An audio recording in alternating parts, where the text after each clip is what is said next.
మా వంశంలో చదువు ఎవరికీ లేదు. 4వ క్లాస్ చదువుతూ నేను పూర్తిగా ఆపేశాను.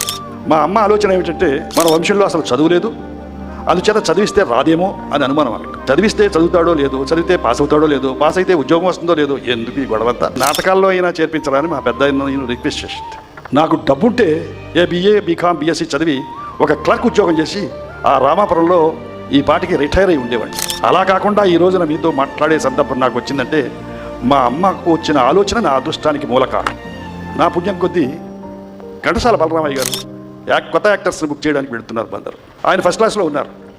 మరి నేను ఆ సమయంలో వారి కంట పడకపోతే నేను ఎక్కడో నేను చెప్పినట్లు రిటైర్ అయిపోయి ఉండేవాడిని క్లర్క్ అయ్యి. ఆ బలరామయ్య గారి కంటపడడం నా అదృష్టం. ఆయన ఆ సమయంలో పేపర్ చదువుకుంటున్నా, గోల్డ్లు గెలుకుంటున్నా, గడియారం టైం చూసుకుంటున్నా నా బ్రతుకు కాడు. అలా కాకుండా నా అదృష్టవశాత్తు ఆయన దృష్టి పైన పడడం, నన్ను తీసుకువెళ్ళడం ఇది జరిగింది. Subscribe to the Best channel for more amazing videos.